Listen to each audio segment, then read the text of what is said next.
I'm David Icke from England. I went through an extraordinary series of what you might call paranormal experiences, not that they were, 20 years ago in 1990 and 89, and basically the veil lifted. And I saw the world in a completely different way. And I started on a journey of research, which has led me over 20 years to a very obvious conclusion that this world is controlled by very, very few people behind the people we think are in power, and they have a very, very malevolent agenda for humanity as a whole, who to them are nothing more than cattle.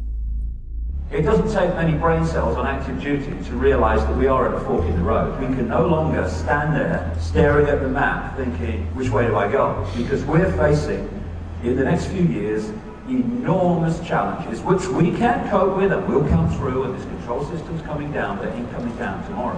When I started talking about this information 20 years ago, you could hardly get anyone to look at it, and in terms of public events I couldn't fill a phone booth. But over the last 20 years there's been demonstrably, blatantly, obviously a fantastic awakening, and it's getting faster and faster all the time. I first of all noticed a big change after 9/11. Although the vast majority of people bought the official line, there was something about it that started to get others to think and come off the fence. And when the weapons of mass destruction were not found in Iraq, it was almost like a confirmation. You know, people talk about, well, you must never believe what the government says, you must never believe what the media says, but so many people just go ahead and do that. And the lack of weapons of mass destruction in Iraq were like somebody reminding you, see, look, governments lie.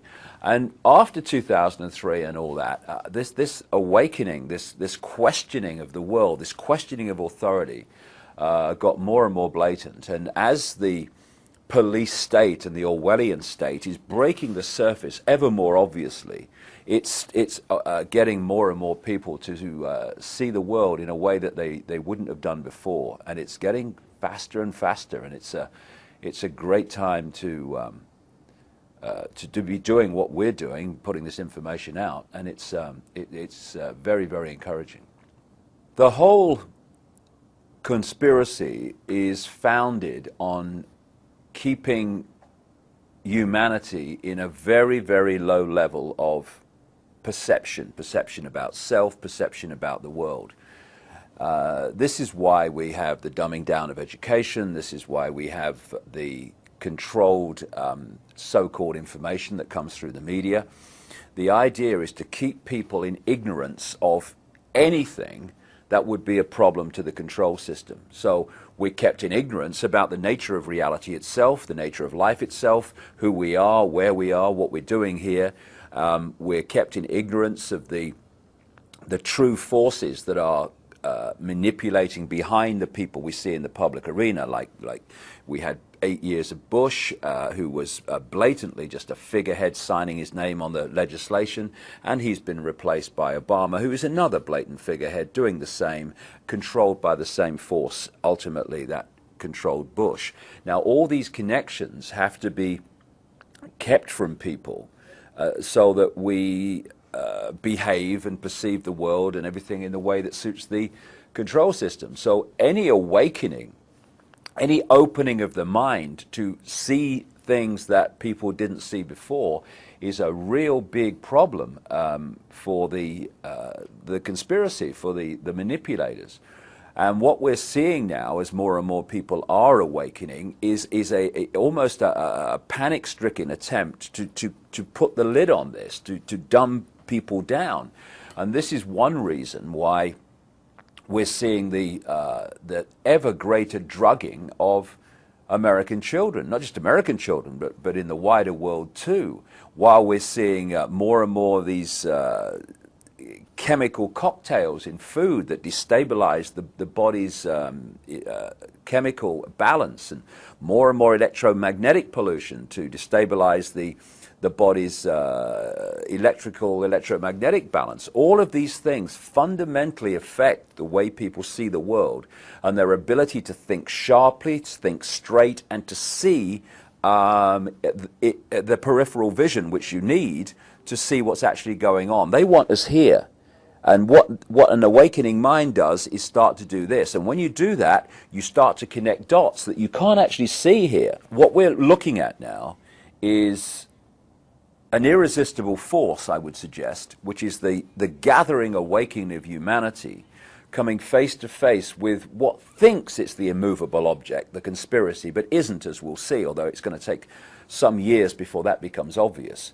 And so we're at this fork in the road where people have to choose. Are they going to go on being controlled sheep and robots of the control system, or are they going to wake up and take the road to freedom? That's the fork in the road, and that's the choice that people are facing now and will face ever more blatantly in the next few years.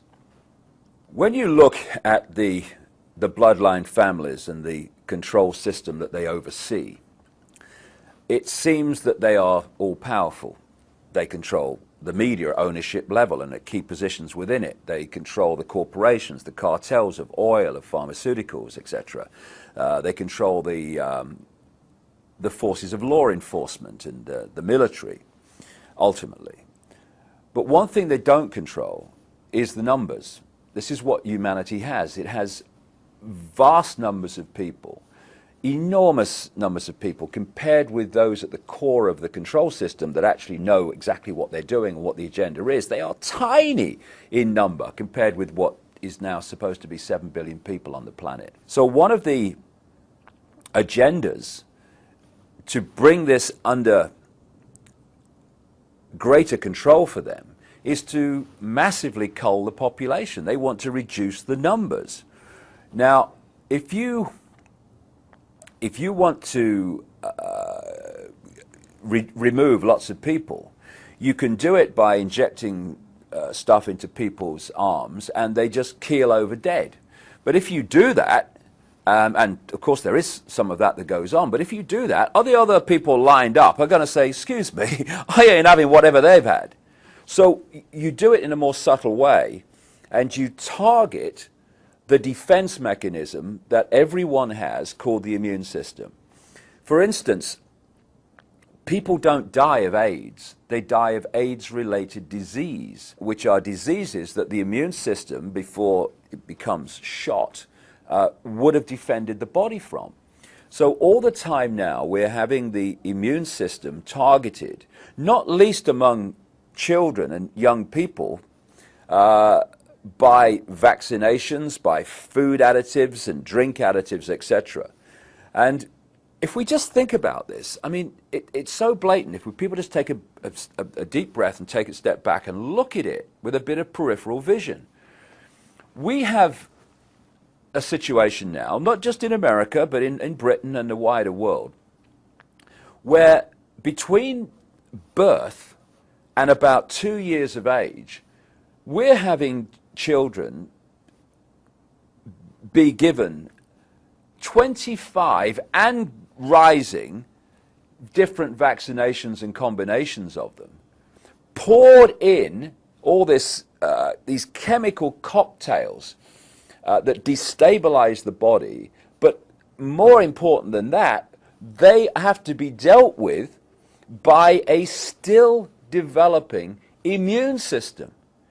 So the immune system's still developing, it's still coming up to optimum efficiency, and suddenly this tidal wave of chemical concoctions is thrown at it and has to deal with it. As it's dealing with one, suddenly another one comes. 25 vaccinations over the first 2 years of life. It is, by any level of common sense, it's ludicrous, and it's meant to be ludicrous because it's targeting the immune systems of young children, which, because it's done at a developing time in the immune system, rewires it, destabilizes it, imbalances it for the rest of their lives. Those kids' immune system will never be as efficient as it would have been otherwise.